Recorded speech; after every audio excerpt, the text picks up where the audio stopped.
the reason most businesses fail, most entrepreneurs fail, is because they're in a world of chaos. Hello, I'm Peyton Squires, and I'm the host of the podcast. This podcast is for those who are dissatisfied with where they are at in their life and career currently. I used to be one. When I got out of college with my master's degree, I started working in banking. I eventually moved to a Fortune 500 company. I quickly found out being an employee was not for me. I was bored out of my mind and did not like it whatsoever. Something eventually lit a fire under me. I started studying for the CPA exam, listening to podcasts, and reading books every day. By doing that, I had passed all 4 parts of the CPA exam in 8 months and quit my job. I opened up my own tax firm, having never been paid to do someone's taxes before. That was in 2014. Since then, I've consistently grown my business. Had a lot of success in other business ventures, including real estate, property management, among other things. And now, I'm looking for a new venture. I want to help inspire you and other entrepreneurs to achieve their potentials and dreams, as well as learn from the stories of these entrepreneurs as to see what has gone well and what hasn't gone well for them. Let's go create a bunch of healthy, wealthy, and wise entrepreneurs. Guys, welcome back to Behind Their Success. I'm the host, Peyton Squires. Today we have on the podcast Brandon Neely. Him and his wife, Amanda, host a podcast called Wealth, Wisdom, Financial. On there, they discuss topics like how a banker's mindset can help you be profitable in any economy, how to defeat financial confusion, anxiety, overwhelm, and stress, and how to start a profit habit that ends entrepreneurial poverty. You can also find them on YouTube, where they share all these episodes as well. For me personally, I'm excited to see other people that are on the internet trying to spread financial knowledge just around money and personal finance. That's obviously a passion of mine, and I'm happy to see other people like Brandon doing the same. So, welcome on the podcast. Hey, Peyton, thanks for having me, and I'm excited to be here. And I know you and I are connected to the same mastermind group, so I know we're like-minded in thinking about our families, fitness, faith, all of those kind of areas. But we're both in the money world, so it's kind of weird to be in the money world and also in that kind of group. Give us a little bit of your background, kind of where you came from and kind of where you're at now, and a little bit of the detail in between how you got there. Yeah, so I was raised by a single mom, right? As a kid, my mom was married multiple times. That probably affected me all kinds of ways. And then I joined the Marine Corps. I was in the Marine Corps right afterwards because I was, again, single mom. I'm like, hey, let's figure out how to be a dad or find out where a man is. They're all Marines, apparently. That makes sense. Also, backwards, I was a sick child. So I was told I would never be able to run, never do all this stuff. So of course, I joined the hardest service out there. And I got out of the Marine Corps on misconduct for marijuana, which is don't do marijuana. Drugs are bad, kids. But I got out and was like, all right, what do I do now? Wow. Ended up in the music industry of all things because I was like, oh, music changes people's lives. I want to do that. And so I was in the music industry, worked with some big time celebrities, said, man, this blackens my soul. I need out of this thing. And ended up planting a church of all things after that, which is crazy, and starting a coffee shop. It was called Overflow.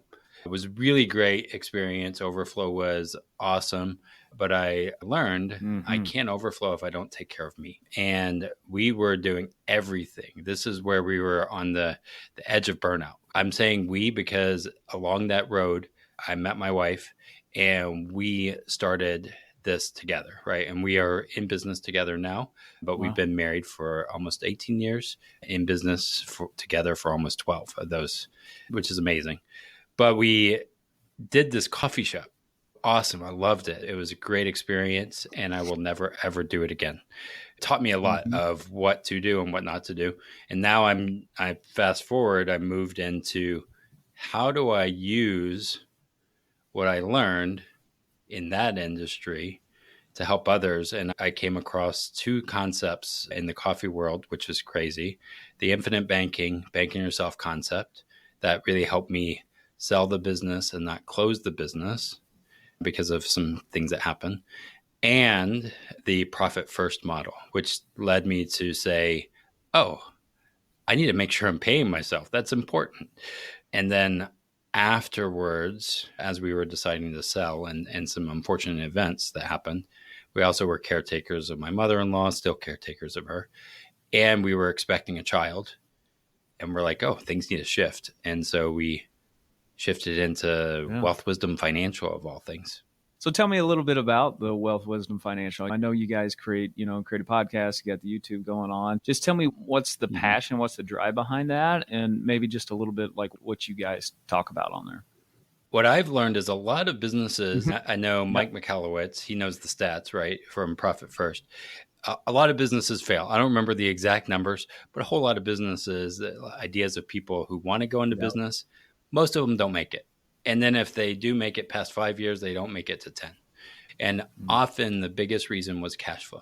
That was us saying, okay, I needed to make sure that I had access to capital. Not when I'm 60, but when I was younger. I needed to have money available in case I needed it.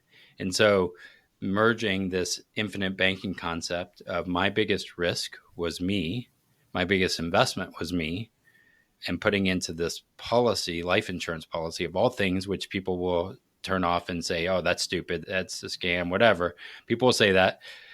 This saved our business because I was able to access the capital to overcome high interest debt. Because let's be honest, when you're a business owner, banks love to give you money when you don't need it, but when you need it, they won't, and it's going to be cost a lot of money, right? And banks are the most profitable business in the world for a reason. So how do you understand that? And you're in the tax world. I swear to God, this annoyed me. I would be paying Uncle Sam, this tax guy, who never showed up to work all the time at this coffee shop, and credit card companies on processing fees. And I'm like, what the heck? And I'm making nothing? This is stupid. And these guys never showed up to work. And so I learned about that, moved into the finance world. I remember applying with my mentor, and I said, hey, I'm going to sell this business. What about if I work with you? And he said, no, you're too entrepreneurial. I was like, what the heck? I believe in the system. I keep sending you leads. And then later he comes to me while my wife is 7 months pregnant. And he's like, well, I have an idea. How about you and your wife start your own agency and I'll train you? And I was like, oh, that sounds even better. So then I don't have to be under you. I think he knew that I'm not good with the compliance thing, but my wife is. So we became sub-agents and then started our own practice. That was almost 6 years ago. Has it been easy? Man, I learned that Dave Ramsey loves to hate on me. I learned all kinds of stuff. But my goal is to help my clients build foundational wealth. And it starts with the mindset of saving, right? Most people don't know how to save. Where you save is important, and how you build emergency funds. I just happen to put my emergency capital into a policy. So instead of most people's financial pyramids are upside down. They're investments versus savings. They think it's savings, but it's not. It's investing. And they can't access it when COVID happens or something, right? When we had this kind of discussion a little bit before we jumped on here off air, but cash flow for every business, for every person, it's the king, right? Like you can have all these assets in the world, and famous story of like MC Hammer. I'm going way back in the reference machine here. He had $30 million in assets and had to declare bankruptcy because like you can't pay your bills with your mansion, right? Like you got to have cash. So being able to structure, and when you get really deep into the weeds of helping somebody plan these kind of things, like the access to cash is very important, especially times of stress, right? Because in times of stress, you may be under times of stress, but also if you're in a good position and you have access to capital in times of stress, there's lots of opportunities out there for you. Yeah. I think that's what most people don't know, and why I love combining Profit First and the infinite banking concept. On one of our videos, I think it was Profit First, how's it going 5 years later? And it's part 2 of it. And I did a money matrix of how our money flows. And to be able to know with a degree of certainty, I can tell you where all my dollars are in my business and personal. I run a pretty big business. That's pretty crazy to be able to say that. And most business owners I swear, don't even know how to read a I would say balance sheet. 90% of business owners, as a guy that's a CPA for over a decade, the financial Yeah, knowledge is yeah. not there. Even with business owners, you think that might be there. Here's the thing: we need to know how to make money. That's really important. Make money. That's if you don't have any income coming in, you don't have a business. It's a hobby, right? A lot of people, I Yeah. tell people, are you running a business or a hobby? Second most important thing is make and keep money. That's why you have a good tax professional that knows how to keep it, how to change things. That's why the whole industry was created in the first place. But it's also annoying in the tax world because the tax code is bigger Believe than the me, I know. Bible. And you're like, wait a second. So we need people to figure that out, a whole industry Yeah. that didn't exist 100 years ago. That's anytime you get massive bureaucracy and special interest and all those things. And yeah, believe me, I know enough about the tax code to know that like it is infinitely complex. I could probably almost get anybody's Mm-hmm. tax return anywhere. Now, some very basic returns are aside, but and find something probably technically incorrect on it. And to me, that's almost like a Yeah. scary thing. Yeah. It's wow, if somebody wanted to do something to me, they could. Just because, and it maybe not even Yeah. their own fault of their own, but where you're just not checking some box or you're doing something technically incorrect. Yeah, it's a mess. I think that's where it leads to our book. Like when we wrote our book, the reason most people fail, most businesses fail, most entrepreneurs fail is Yeah, because they're in a world of chaos. And it's confusion, haphazard, anxious, overwhelming, and stressful, right? You might have lots of money. MC Hammer had a yeah, lot of money, but he was living in chaos, right? Something was happening. People were taking money left and right. He didn't have any idea what was going on. That was very haphazard. And later it provided anxiety, overwhelming stress, right? For him. What we need mm, is a inverse of that. And that's why we created our method. And the reality is our method isn't that out of the box, right? It's really not.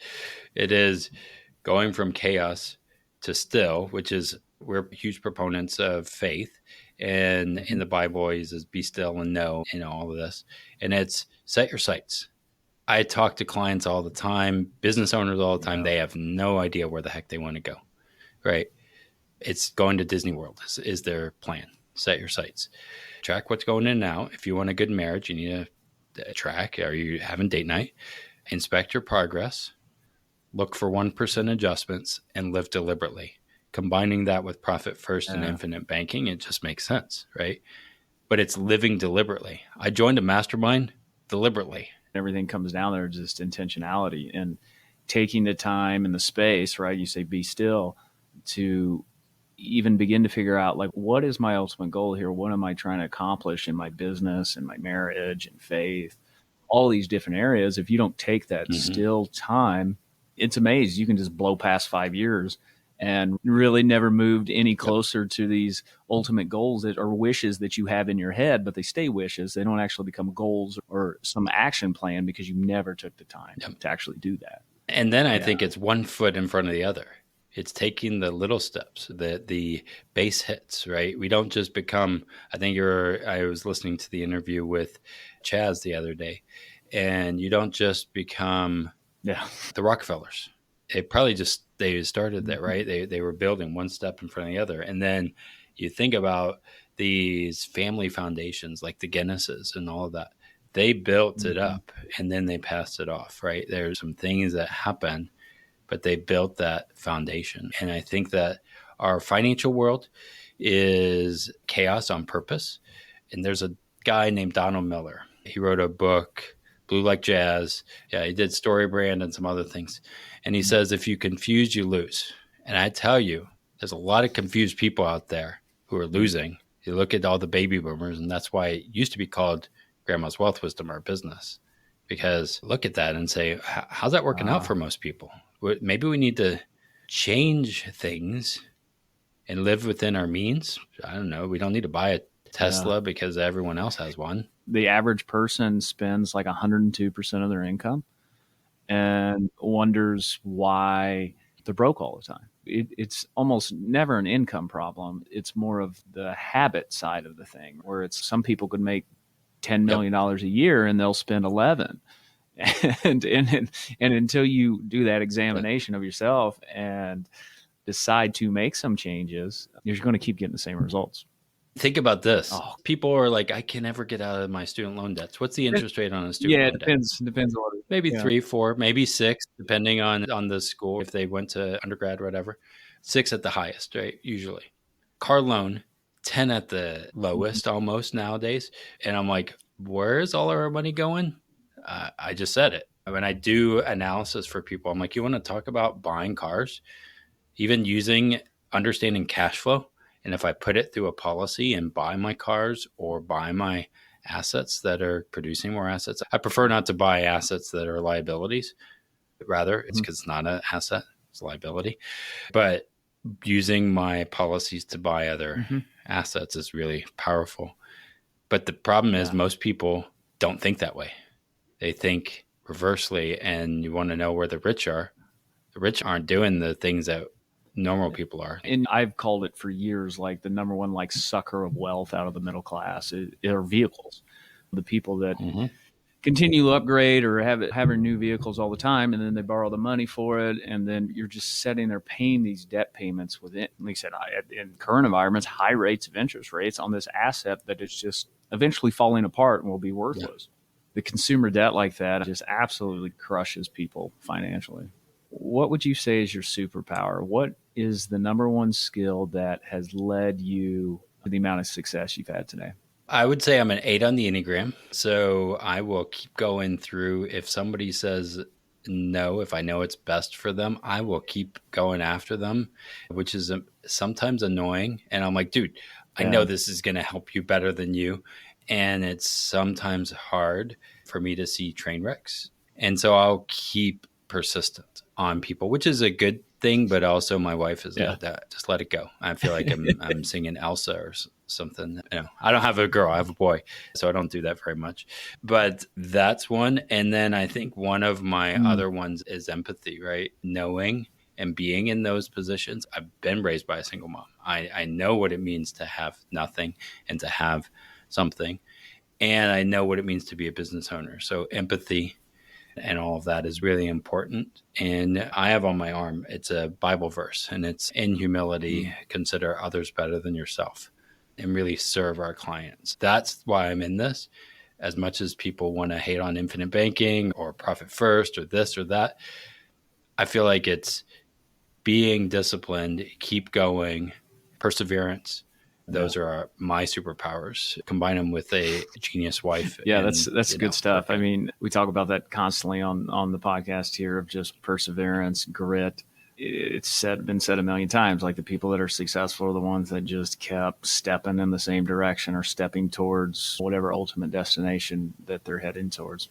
So if you could go back 6 years ago, what piece of advice would you give yourself? If you could tell yourself kind of one sentence, what would it be?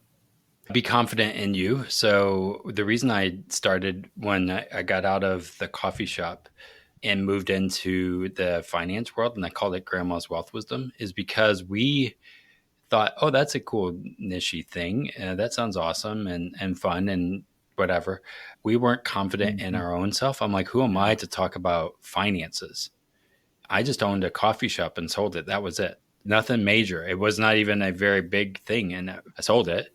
But I was pretty much on poverty, right? If you're a business owner, you know what I'm talking about. Like most people think that, oh yeah, you're rolling in the dough. I'm like, you last to get paid. That's why profit first is helpful, to make sure you build the mindset.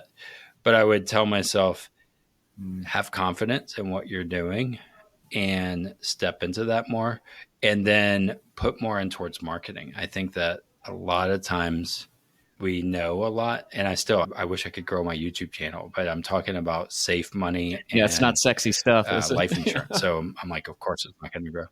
Yeah. I can't do Bitcoin and all of that and crypto, whatever, but it's what I'm not going to do in our content is clickbait. And the way our system is built is toxic. And I want to change lives, not create firestorms that create more chaos. Yeah. I'd rather not that. That's something I would tell myself, is just step into it. And I remember when we sold the business, I said, I'll never have staff again. And now we Yeah. have a staff of 5 of us total, right? And I'm like, that was never said I'd do that again. And now I am. I'm right there with you on some of the social media stuff. I'm doing the podcast, and I don't even necessarily even have definite plans of where this is all going. It's just a matter of I want to share, like you said, good knowledge and good stuff out there. I certainly don't want to be part of, like you said, the clickbait stuff. It's just such, it plays on such everybody's emotions and just what they want to hear. It's a real problem, and I don't really necessarily know what the solution is to that is, because it's like whoever screams the loudest or says the most outrageous things, they're just going to get the most attention. I think it's scary. Our stats, not just financial, but stats on depression, on everything is blinking red. Like it's not good.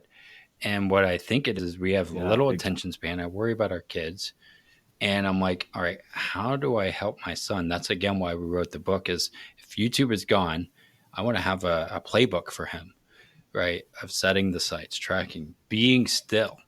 Like seriously, okay, we don't need to watch, turn on the TV right away or a game or whatever. And I think that's a epidemic in us. And also realizing what you think just may not be so when it comes to infinite banking, when it comes to profit first, when it comes to any of this. Be around people that have been there and then question everything. But I also know, man, my son, I want to build a place where my kid is not going to have the same place that I was in. Raised by a single mom who I had multiple marriages and all of that.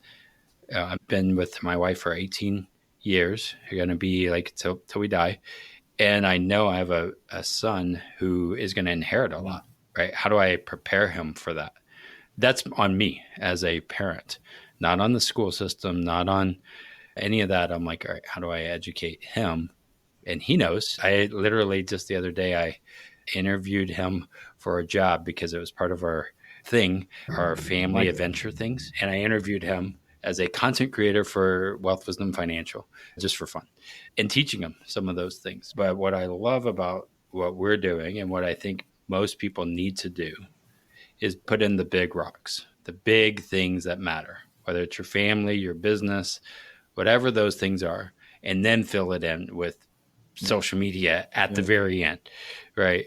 But most of the time people are putting in YouTube content or this content or that content, and they're not putting in the foundational rocks in place. Especially around the kids. And I've had conversations in previous episodes about that and just social media and kids. And yeah, it concerns me, as a father of a 7-year-old and a 6-year-old and a 4-year-old, that I don't think we understand the long-term consequences of what that does to even small brains like that. Because, the younger kids now are the first generations where that stuff is just really full-blown in their face all the time. How just the dopamine addictions and all the things that are going on underneath the surface. Be interesting to see the consequences of all that. I was thinking about this on food, right? Just thinking about it from a consumption of milk, for example. I watched a documentary on Netflix with two twins. I forget what it's called, but it was about vegans and meat eaters. And I was like, that's interesting. Maybe our drinking milk has caused certain things within us as a culture and society to change our insights, right? I don't know, on milk, because I don't think Japanese people drink milk as much. It wasn't in their diet, and they lived to be a million years old.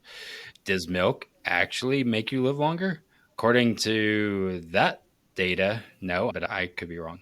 Now, don't go off and use my health department we definitely stuff, don't know what we're talking about. Any of that.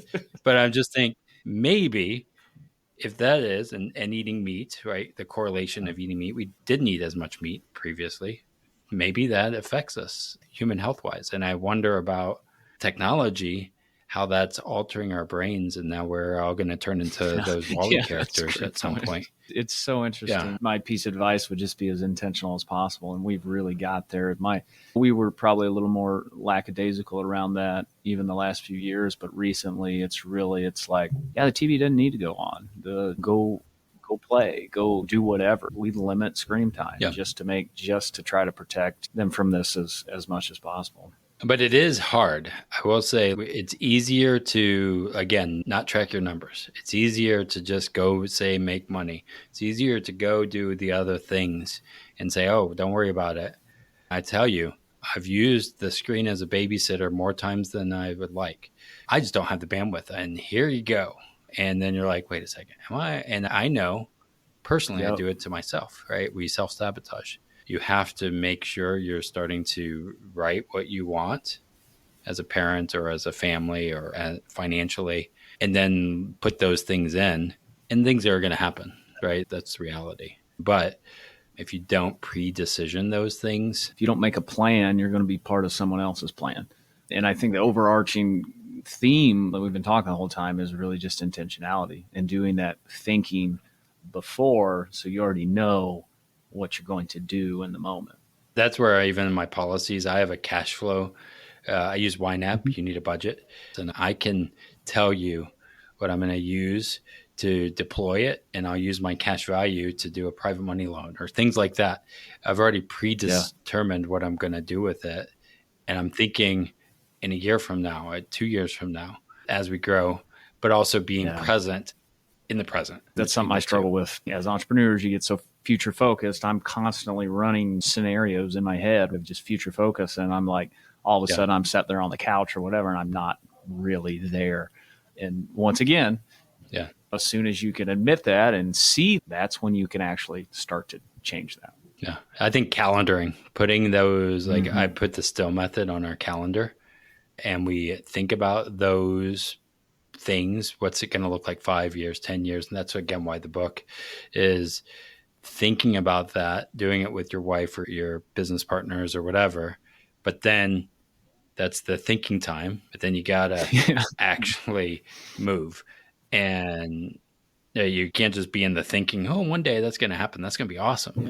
You actually have to do something. I've been guilty throughout the years of doing that. I think even early in I don't know, about a decade ago, I used to read a ton and gather all this information. But at that point, I had a whole lot less like execution power, where I spent so much time reading so many books and whatever, but the execution follow up. Well, Brandon, what's the best way people can connect with you? Yeah, if you go and look up Wealth Wisdom Financial, you should be able to find me everywhere. If you look up Brandon Neely, you'll find either Guantanamo Bay guy that wasn't you, right? Did some bad things, or a baseball player. That's not me. That's not me. But you look me up, Wealth Wisdom Financial, find it on YouTube, social media. If you go wealthwisdomfp.com/report, we have a guide to help you break through to a smart, stable financial future for not just W-2 people. It's for business owners. wealthwisdomfp.com/report. And there's the book there. There's a community. Mainly go to the website. The website hopefully has everything. It's better. Thank you for coming on, for the great conversation. Guys, thanks for listening, and we'll see you next time. Thank you so much for listening to the podcast. If you found it valuable, please rate, review, and share it. That is the best way to help us build this and reach more people, as we're trying to accomplish our goal of help creating more healthy, wealthy, and wise entrepreneurs. You can follow us on social media by searching for me, Peyton Squires, or going to PeytonSquires.com. On the website and social media, we're always sharing tips of personal growth, and there we can actually interact. I'm looking forward to it. Thanks, guys.